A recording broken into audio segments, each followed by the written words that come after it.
I, female 34, have been with my fiance, male 37, for 3 years. We're getting married before the end of the year and recently moved into the house I inherited from my mom. The house is in my name, and it took a lot of talking and convincing by him to have his name on the title as well. Honestly, part of me doesn't think that this is a good idea, at least not right now, maybe after marriage. But anyway, I've decided to go ahead and put his name on the title so he could go ahead and start contributing towards the mortgage more and lighten my burden a little bit. We've made appointments and decided on which form of ownership we were basing this on. When it was time for me to sign the deed, my fiance stopped me and gave me a pen, saying this pen was his lucky pen and told me to use it to sign the deed. I took it and tried to sign, but it turned out it was empty. He was like, "Oh, I must have forgotten," while laughing, pulling out his other lucky pen. I took it, tried to sign, and that one too was empty. Honestly, seeing how he was laughing, I figured he was messing with me, but he swore he wasn't and pulled out another one of his lucky pens. I tried that one too and it was empty. My fiance started cackling and I felt humiliated, especially with how the gentleman next to him was staring. I got angry and asked him what that was about, and he said that it was a prank. I asked, "Really? Did you think this was a time for pranks?" He said, "It's all right, you can use a real pen now." I pushed the paper away and said, "You know what? Never mind, because I no longer want you on the deed." He lost it completely, saying we had a deal and I can't back out of it just like that, and that it was a stupid joke that I took too seriously. We argued and I refused to sign the deed, at least not then and there. At home, he blew up again, saying I was the one who delayed the process and that he had already given me a real pen and all I needed to do was sign the paper and get it over with. He accused me of looking for an excuse not to have him on the deed and started the silent treatment, saying there's nothing to say till those papers are signed. Did I take this too seriously? He blew up at you for correctly chastising him instead of acknowledging his own fault and apologizing. He's giving you the silent treatment, which is a highly toxic thing in a relationship, and yet again, immature. He's more interested in getting access to your property than how you felt in the situation. Hun, I implore you not to put him on the deed. And depending on if this behavior is normal for him, I'd think about if this is what you want for your future. Not to mention that he went out of his way to humiliate and belittle her publicly when it came time to sign. So it wasn't just a prank. It was an extremely petty way for him to try and assert power over her and make her look and feel like the lesser person in the arrangement when she's in fact the opposite.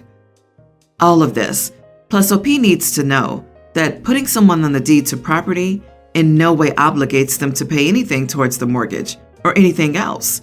Nothing. You would need to refinance your mortgage to get him on that for him to have any obligations. You would have just given him a gift of half ownership of your property with no strings attached, and you aren't even married yet. Do not do this. So he can start contributing to the mortgage more and maybe lighten my burden. So basically, he's refusing to pay for living costs in a place where he's presumably living, unless he's on the deed.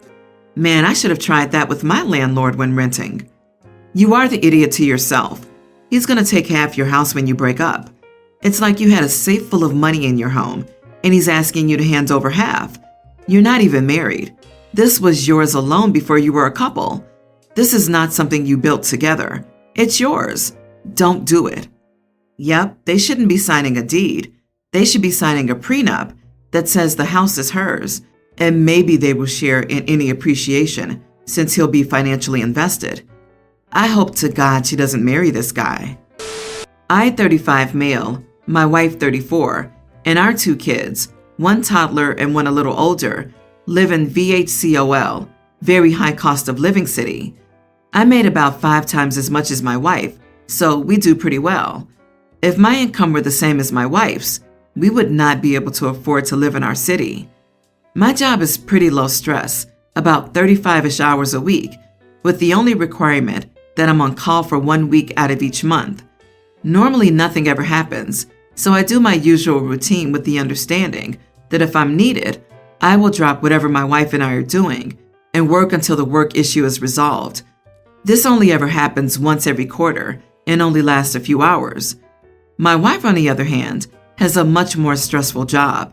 Her boss is incredibly demanding and often demands random and insane things just as a power play with her subordinates. She usually works about 45 to 50 hours a week. As a result, I take care of most home stuff, drop off, pick up kids from daycare, cook meals, and generally keep the house clean. The incident. It was an on-call week after work hours when my wife got a text from her boss about fulfilling an emergency request for a client. My wife complained that this request could wait until tomorrow, but she would rather get it done so she doesn't have to listen to her witch boss in the morning if it's not done. I had no problem with it, but I reminded her that I'm on call, so I might need to switch with her if something came up. She made a grunt of acknowledgement, but nothing beyond that. About 2 hours later, I got an all-hands call to come into the office immediately. Normally, I can resolve issues remotely, but we had an issue that prevented us from remoting in. I rushed upstairs and told my wife I had to leave, only for her to turn around and say, "Sorry, but my issue came up first. You're going to have to tell your work you can't." I was taken aback and told her that no, this issue isn't something I can skip for anything short of I'm physically in the hospital and can't come in. She got increasingly angry and started ranting at me, but I told her I didn't have time for this and that I was leaving. When I get back, we can discuss this. She started crying, but I had no more time, so I left for the office. On the way, she called me to continue the argument, and in the heat of the moment, I said, "Look, I respect that you put a lot of time and energy into your work, but we can't afford our house or lifestyle without my job. So when push comes to shove, my job has to come first. Otherwise, we're going to be on the streets." She hung up on me after that. When I got home about 3 hours later, around 11 p.m., the kids were crashed out on the living room couch with several bowls of cereal spilled around them. I went upstairs and my wife was locked in the bedroom and refused to talk. In the morning, I learned from the kids that she spent the night crying in her room and didn't feed them dinner or tuck them in, so they made cereal and had a sleepover in the living room. Not the idiot. Your wife, however, needs to talk to a therapist. Her reaction is not normal, nor is it healthy. She should also look for a new job as her current job is clearly interfering with her life and her emotional state. She knew you were on call. This was a known, prearranged agreement. Her suddenly going back on it and also neglecting your children is not healthy. What if one of the kids choked on a cereal? What if one of them slammed their head into something, which gave them a concussion?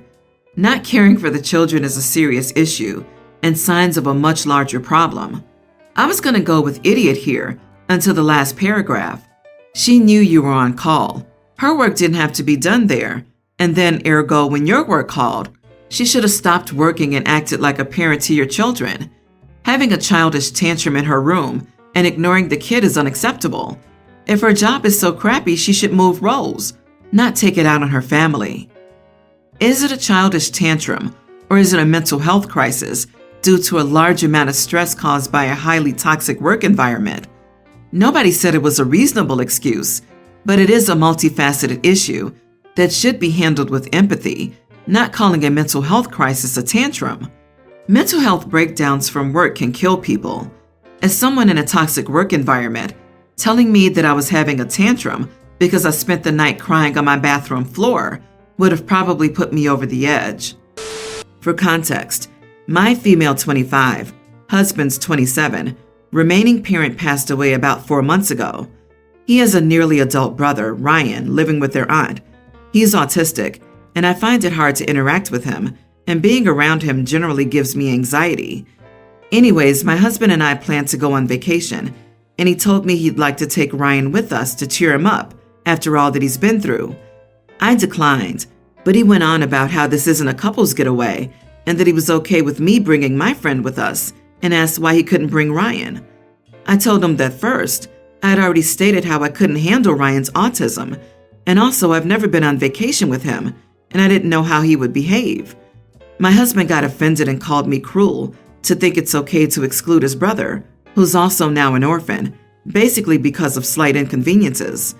I told him to drop it, but he lectured me about how he was the one paying for it, which irked me because I'd paid for so many things in the past. His aunt called me to give me a stern talk about this, saying that Ryan did nothing to me and that it was cruel of me to try to exclude him and ignore my husband's wishes. We're still arguing about it, and my friend thinks my husband's trying to control me by using the fact that he's paying to spring whoever he wants on me on vacation. The kid lost his parent. Your friend is coming. Husband is paying. Yeah, you are the idiot. If I were your husband, I'd leave you at home and take the brother. But instead, you're what he needs a vacation from. The ableism is strong here, and your friend is enabling your BS. You should sit with why your husband's little brother makes you uncomfortable and what that says about you. Have you read anything about autism or put any effort in trying to get to know him? This is the family you married into, and it's heartbreaking how cold you're being because he's autistic. Work through this discomfort for your family's sake and grow as a person. Also, her husband just lost his second parent 4 months ago. He's trying to spend time with his only remaining immediate family member from his childhood. Where's OP's empathy for her husband? It's not that the brother-in-law deserves a vacation or whatever. It's that OP's husband asked that his wife do a nice thing in his grief and try to alleviate the grief of his little brother in a small way. OP is the idiot to her brother-in-law, and her ableism is astounding. Yeah, OP and her friends are absolute idiots. OP, if you genuinely love and care about your husband, the only way for you to understand his brother's autism is to spend time with the kid. Get to know him and learn how he behaves and his preference so that you're no longer afraid of him and his behavior. Then perhaps you'll even get to love the kid. My fiance's mom has been awful to me. This woman just doesn't like me and lets everyone know. He was great with putting her in her place, standing up for me, and setting boundaries. Unfortunately, she stopped speaking to us about 1.5 years ago. If we talk to her, she'll just stare at us, sometimes making her eyes bigger for effect. If we're at the same event, she will flat out ignore us, and if she's hosting something, we're not invited. He did try to ask her what her deal was, but she just literally would not speak. We're planning our wedding, and I assumed that she was automatically off the guest list. However, my fiance recently came to me and said he really wanted her there. He said he knows there will never be a close relationship again, but he can't imagine not having her there.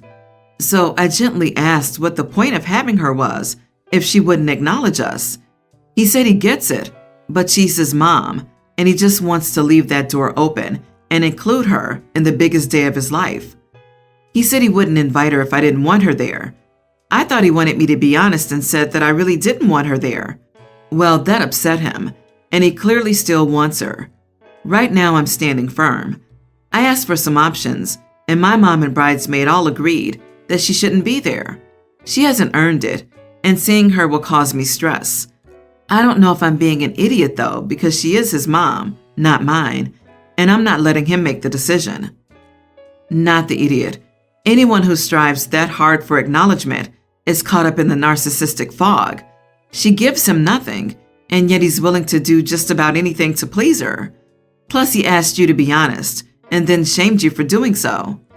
Yeah, you two need to talk before you two make some vows, because if he's going to continue to sacrifice things and demand you do so as well, to comfort someone who won't appreciate it, I'd think twice before saying I do. You are the idiot. My wedding. That's where you messed up. It's not just your day, it's his day too.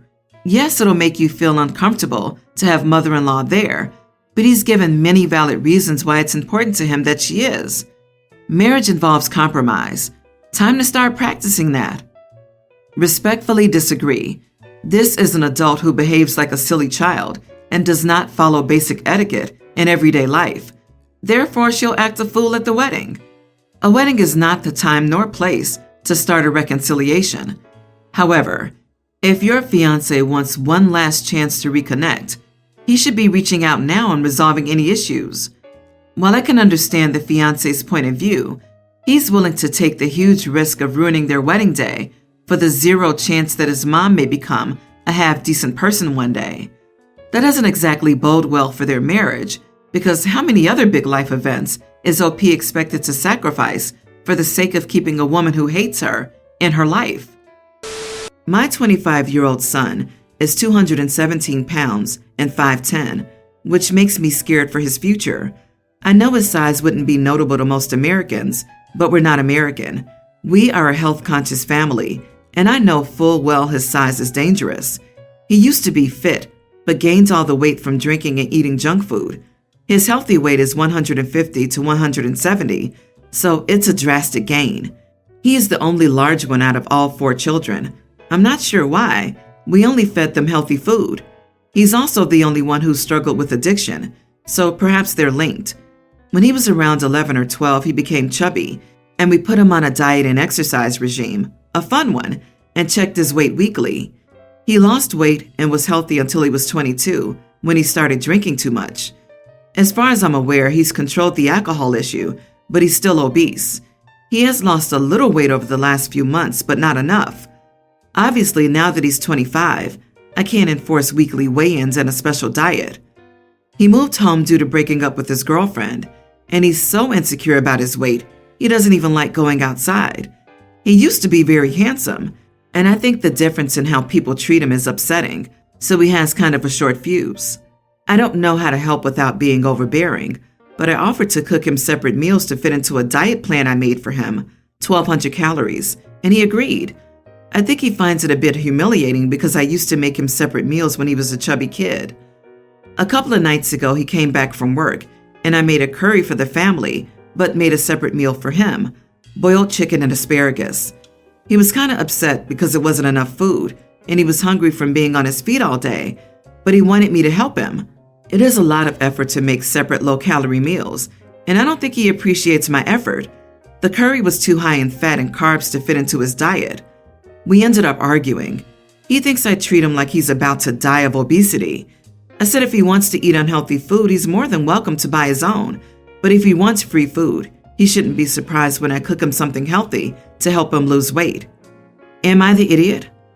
You are the idiot. 1,200 calories a day is unsustainable. Please, if you want to help him, send him to a nutritionist to sort him out properly. You are a parent trying to help, and I get it. You're caring for your child, but go about it in a better way. When he was around 11 or 12, he became chubby, and we put him on a diet and exercise regime, a fun one, and checked his weight every week. I wonder why he now has disordered eating habits. Do you hate him or something? What a crappy meal to give someone. Curries can easily fit into diet plans, especially sane diet plans that don't involve an adult man trying to live on 1,200 calories a day. It sounds like you gave the poor guy an eating disorder and addiction problems with the separate meals and weigh-ins when he was a kid. He was a bit chubby, which he probably would have grown out of, and you hyper-focused on it. That's a terrible way to treat a young person. Leave this poor guy alone. If he wants help, he should see a professional who knows what they're doing. You do not and are making it worse.